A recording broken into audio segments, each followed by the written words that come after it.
జై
లక్ష్మీ నరసింహస్వామి వారి యొక్క ఆలయాల్లో ఆంధ్ర రాష్ట్రానికి దక్షిణ భాగంలో ప్రసిద్ధమైనటువంటి సుక్షేత్రం ఈ పెంచిలకోన. స్వామి లక్ష్మీ నరసింహస్వామి ఇక్కడ వేయించేసి ఉండేటటువంటి క్షేత్రం, దివ్య క్షేత్రం. ఈ క్షేత్రంలో మా పెద్ద గురువు గారు అయినటువంటి పెద్ద జీఎస్ స్వామి వారికి ఇక్కడ అమ్మవారిని ఇక్కడ ప్రతిష్ఠ చేసినటువంటి సంబంధం ఉంది. మేము ఇక్కడ గర్భాలయం దగ్గర అక్కడ జరిగిన ధ్వజస్తంభ ప్రతిష్టాపన చేసినటువంటి సమయం 2000 సంవత్సరాల్లో ఇక్కడ మేము చేయడం జరిగింది. సుప్రసిద్ధమైనటువంటి క్షేత్రం. మన ఆంధ్ర రాష్ట్రంలో లక్ష్మీ నరసింహస్వామి వారి యొక్క సన్నిధిలో అనేకం అంటే బహుశా ఆయన ప్రహ్లాద సంరక్షణ చేసి వేయించేసినటువంటి స్థానం బహుశా అప్పట్లో దండకారణ్యంగా ఉండేటటువంటి ఈ రాష్ట్రం అయి ఉండొచ్చు. అందుకోసం మన ఉత్తర భాగంలో ఉండేటటువంటి సింహాచల క్షేత్రం దగ్గర నుంచి ప్రారంభం చేస్తే ఇటు మనకి క్రింద భాగంలోకి వెళ్ళినటువంటి కదిరి దాకా మొత్తం అనేకమైనటువంటి లక్ష్మీ నరసింహ క్షేత్రాలు ఉన్నాయి. అప్పట్లో జరిగినటువంటి సన్నివేశాన్ని గురించి తమాషాగా చెప్తారు. మామూలు రూపంలో అయితే నరసింహస్వామి అందరికీ కనిపించడానికి అవకాశం లేదు. ప్రహ్లాదుడు చెప్పిన మాట ప్రకారం అంతటా ఉంటాడు అని చెప్పాడు. వాడు నానుకుంటాడు. అంతటా ఉంటాడంటే ఇంట్లో ఉంటాడా, అందులో ఉంటాడా, ఇక్కడ ఉంటాడా, అక్కడ ఉంటాడా అని ఇలా అడిగాడు. అయితే మిగతా అంతటా వేయించేసి ఉండేటటువంటి స్వరూపం భగవంతుడిది ఒకటి ఉంది. అంతర్బహిష్య తత్సర్వం వ్యాప్య నారాయణ స్థిత అని చెప్పే స్వరూపం. కానీ ఆ రూపంలో హిరణ్యకశిపుడికి కనిపించడానికి వీలు. ఎందుకంటే హిరణ్యకశిపుడికి కొన్ని రకాలైన వరాలు ఉన్నాయి. ఇంట తాగకూడదు, బయట తాగకూడదు, నేల తాగకూడదు, నీటిలో తాగకూడదు, ప్రాణం ఉన్నవాడితో తాగకూడదు, ప్రాణం లేని వాడితో తాగకూడదు, పగలు తాగకూడదు, రాత్రి కాకూడదు, ఉన్నాయి. అన్నీ అడిగేశాను కదా అనుకున్నాడు. కానీ భగవంతుడు ఎప్పుడు కూడా తన చేతిలో తాళాలు, ప్రధానమైన తాళం ఏదో తన చేతిలోనే పెట్టుకుంటాడు, అందరి చేతిలోనే పెట్టాడు. హిరణ్యకశిపుడిని సంహరించడానికి ఆయన ప్రత్యేకమైనటువంటి ఒక రూపం కాకూడదు. సంహరించేటువంటి వస్తువులు కూడా ప్రాణం ఉన్నవా లేనివా అంటే ప్రాణం ఉండాలి, ప్రాణం లేకుండా ఉండాలి. గోడు తీసుకోవాలి సాధనంగా. ఇంట కాకూడదు, బయట కాకూడదు, మధ్య నేల కాకూడదు, ఇది కాకూడదు, మధ్య గడప మీద కావాలి. సో ఇలాంటివన్నిటిని తాను పూర్తి చేసుకుని రావాలి అంటే దానికోసం ప్రత్యేకమైన రూపధారణ చెయ్యాలి. ఆ రూపధారణ చేసి అంతటా కనిపించడానికి అవకాశం లేదు. అది పరిమితమైనటువంటి రూపం అయిపోతుంది కనుక నిజానికి ఆవేళ ప్రహ్లాదుడు అంతటా ఉన్నాడు అని చెప్పినప్పుడు భయపడ్డవాడు ప్రహ్లాదుడు కాదు కదా, నరసింహస్వామి భయపడ్డాడు. ఆయన చూపించమన్నప్పుడు వెంటనే కనిపించకపోతే, చూపించమన్న చోటే కనిపించకపోతే అక్కడ లేడు కదా, అప్పుడు లేడు కదా అనేస్తాడేమో అని భయం వేసింది. ఆళ్వార్లు మన దగ్గర స్వామి సన్నిధిలో ప్రత్యక్షులై ఉన్నారు కదా, వాళ్ళలో నమ్మాళ్వారని ఒక మహానుభావులు చాలా అద్భుతంగా చెప్పారు. అంగు అప్పుడుదే అవన్ దివ్య తోండియా. ఎక్కడైతే ఇలాగా ఉన్నాడా ఇక్కడ అని తట్టాడో ఆ తట్టిన చోటు నుంచి చెయ్యి తీసేలోపు అక్కడి నుంచే బయటకు వచ్చాడు స్తంభంలో అని. ఒక చోటు నుంచే వచ్చాడు అవాడు. కానీ ఆ రూపంతో అంతటా ఉన్నాడు. అంతటా ఉన్నాడు. ఎవరు తర్వాత అలాగ లేడు అనలేదు కనుక బయటికి రావటం లేదు. ఎక్కడెక్కడ అనేవాళ్ళంటే వాళ్ళకి సమాధానం చెప్పడం కోసం బయటకు వస్తుంటాడు. అలాగా బహుశా అనేక చోట్ల ఇప్పుడు ఈవేళ ఎక్కడెక్కడైతే ఏ కొండల్లో, కోనల్లో, ముఖ్యంగా ఆయన వేయించేసి ఉండేటటువంటి స్థానాలు అక్కడక్కడ అప్పుడప్పుడు భక్తుల కోసం ఆయన దర్శనమిస్తుంటాడు. ఇక్కడ కణ్వ మహర్షి కోసం వచ్చాడు అని మనకి క్షేత్ర మహాత్మ్యంలో చెప్తున్నారు. మహానుభావులు ఎప్పుడెప్పుడు ప్రార్థన చేస్తే అప్పుడు భగవంతుడు వస్తాడు.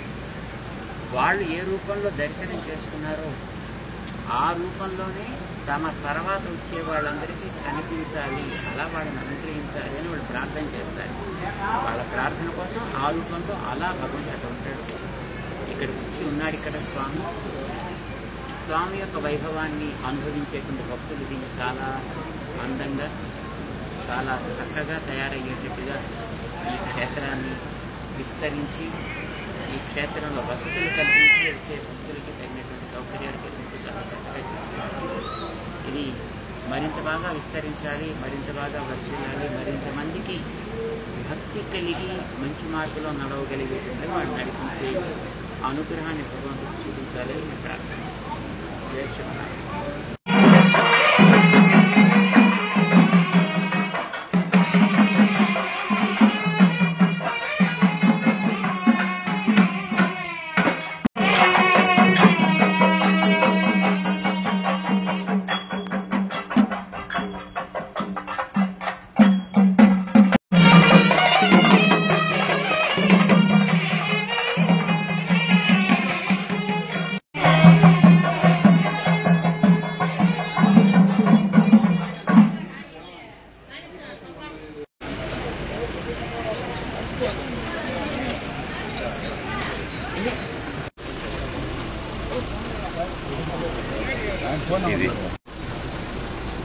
తీసా